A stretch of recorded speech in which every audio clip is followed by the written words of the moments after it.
पापा कहाँ हैं? पापा गौरव जी।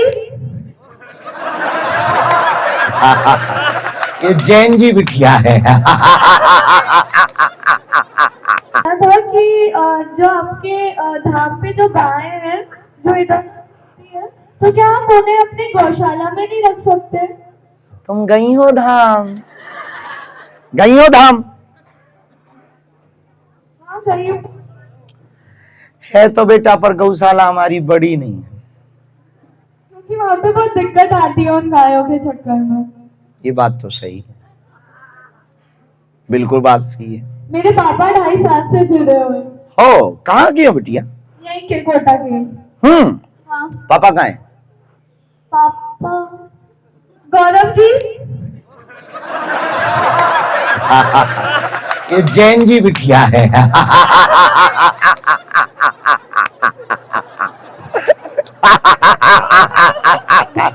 प्लीज आ जाओ प्लीज। ये आज के जमाने की बेटियां हैं। हमारे जमाने में बाप को बाप कह दो तो भी मुक्का पड़ता।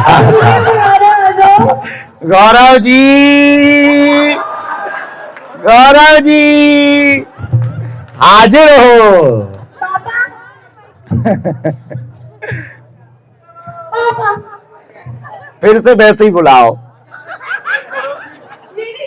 नहीं नहीं, फिर से वैसे ही बुलाओ। गौरव जी।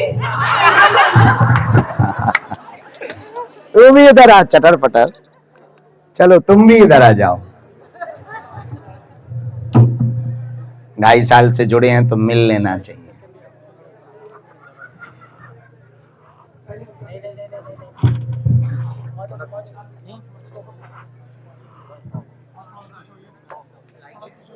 यहीं बैठो, बुलाते। एक प्रश्न और, गौरव जी को बुला लो।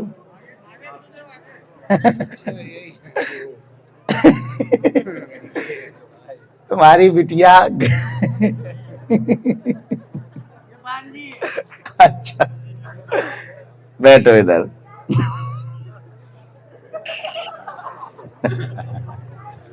मोटे कहाँ गए जो टेंशन में रहते?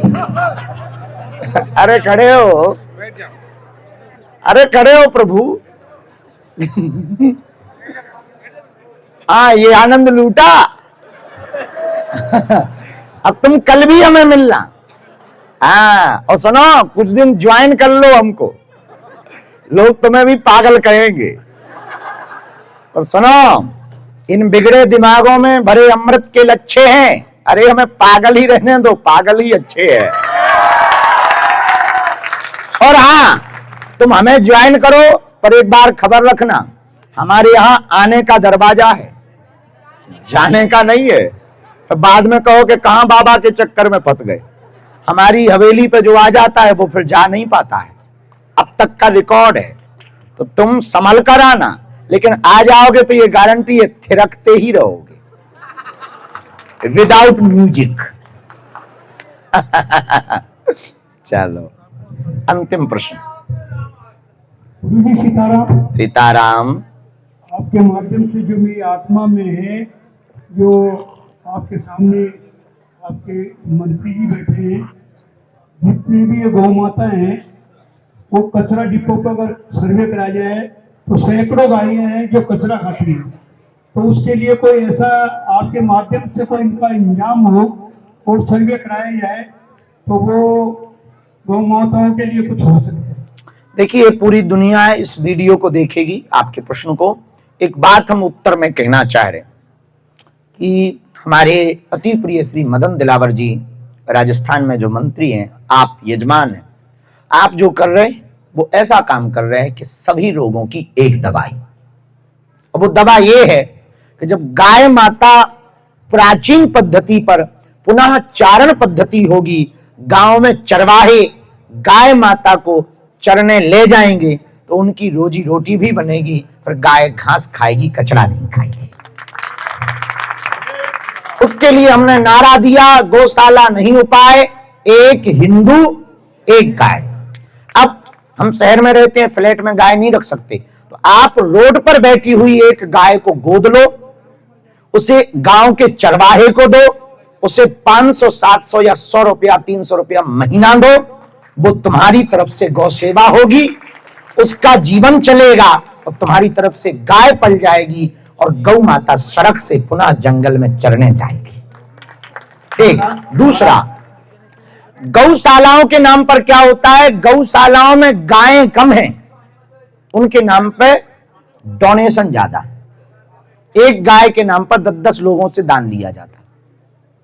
ये बात कड़वी हो सकती है पर बात की सच्चाई। तो जो आपने ये शुरू किया बहुत अद्भुत किया, और हमको भी भारत को एक काम तो करना चाहिए, पॉलीथीन मुक्त भारत करना चाहिए। महाराज जी, इसमें आपके पास में मंत्री जी बैठे हैं, गोचर की भूमियां हैं जगह जगह, और गोचर के लिए जो भूमि है वो लोग, जैसे मान लो कोई मैं दबा रहा हूँ, कोई भी दबा रहा है, तो ऐसा कोई ऐसा नहीं हो सकता है जितनी गोचर है सरकार की तरफ से उनकी बाउंड्री हो और वो गौशालाएं गांव गांव में दी जाए, तो इन गौशालाओं का आराम से इंतजाम हो सकता है। पहले गौ माता के प्रति लोग सजग हों, गो चरवाहे हों, तो निश्चित रूप से जब गाय माता बढ़ेंगी, गो चरवाहे होंगे, तो गोचर भूमि मुक्त होगी और करनी ही पड़ेगी। सरकार भी कार्य करेगी और हम आपकी बात तो सरकार सुनी रही है और इस बात को और गंभीरता से सुनेगी। धन्यवाद। एक महाराज जी, मैं कहना चाह रहा हूँ, जैसे घर में पूजा पाठ करते हैं और पूजा पाठ करते समय अगर 2-3 दिन 4 दिन के लिए बाहर चले जाते हैं और पूजा पाठ अपूज रह जाती है, तो इसमें क्या उपाय हो सकता है? ठाकुर जी, यदि ले जा सको, संभव हो तो ठीक है, नहीं ले जा सको तो घर पर कोई सदस्य हो वो करे। जब वो भी ना हो तो ठाकुर जी को उठाकर 4 दिन के लिए पुजारी जी को दे दो गांव के मंदिर में, ताकि सेवा होती रहे। और ये हनुमान चालीसा पाठ है जो 5 कर सकते हैं या 7 करते हैं, तो कितने करने चाहिए? जैसा जितनी क्षमता उतने। उसमें ये लिखा हुआ है आपके 7 बार पाठ में कोई जो 7 बार का 7 नहीं 100 होता है। धन्यवाद। हम जब चलते हैं तो कई लोग खड़े होकर रोड के किनारे कमेंट करते हैं, ए देखो ढोंगी जा रहा है। कोई कहता है 28 साल के लौंडा के पीछे दुनिया पागल है, कोई कहता कितना पागल, कोई कहता बाबा जा रहा, कोई कह रहा हनुमान का भक्त जा रहा, कोई कहता हिंदू सूरवीर जा रहा, कोई कहता कट्टर सनातनी चला जा रहा है, कोई कहता देखो कौन आया, बोले शेर आया है। लोग कहते हैं, ना हम बाबा कहने से टेंशन लेते, ना हम लौंडा कहने से परेशान होते, ना हम पाखंडी कहने से उनकी तरफ देखते। हाथी चले बाजार, कुत्ते भौंके हजार। चले गए चले आए। हमको सुबह स्कूल जाना था, वहां पर बच्चे बैठे थे, जाम बहुत था, भीड़ बहुत थी, हम भी चाह रहे थे, मंत्री जी भी चाह रहे, नहीं जा पाए तो हमने गाड़ी मुड़वाकर वहां आ गए कथा स्थल। वहां पर हमने और मजा लूटा, गाय पूजन किया, मजदूरों को मिले, चाय की चुस्की ली, आनंद लूटा, समय का सदुपयोग। यही टेंशन हो जाती, जा नहीं पाए और पहले निकलते चले जाते, बताओ बच्चे बैठे होंगे, नहीं होगा उनके भाग्य में तो हम क्या कर लें, हलवा। अब किसी की किस्मत में नहीं है दर्शन करना तो हम रामगंज मंडी आके चले जाएंगे, वो घर से ना निकल पाएगा। हम क्या करें, उसके दरवाजे पे कहे क्या निरंजन खोल दे पलक दिखा झलक, अरे ठटरी बड़ा। इसलिए हम टेंशन में नहीं रहते। तुमने देखा नहीं, सदा हंसते रहते हैं, मुस्कुराते रहते हैं, क्योंकि जो मिला है वो कम नहीं, जो नहीं मिलेगा उसका कोई गम नहीं, जो पाया यही लाजवाब है, जो पाएंगे वो सिर्फ एक ख्वाब है। तो तुमने हमसे पूछा कि चिंता कम नहीं हो रही है, मन प्रसन्न नहीं रहता, क्योंकि अभी भी तुम दूसरों को सुधारने का ठेका लिए, खुद को नहीं। आज से डांस करना स्टार्ट करो, अब बिना म्यूजिक के, कि तुम कहो बजाओ, नहीं नहीं, बिना म्यूजिक के मस्त रहो, बचपन को याद करके मस्त रहो, दूसरे तुम्हें देख के हंसे और हंसाओ, ठुमका लगाओ, मोटे पेट में तो और बढ़िया ठुमका लगाओ,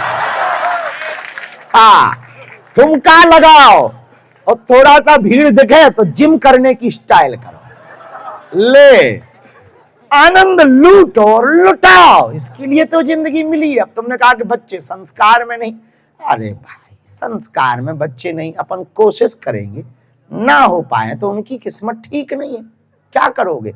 हम प्रवचन देते, सब कुछ पूरी दुनिया को ठीक करते, और कुछ सालों तक हमारा ही भाई उल्टा था, खुद का भाई उल्टा था, और दुनिया को हम सुधार देते।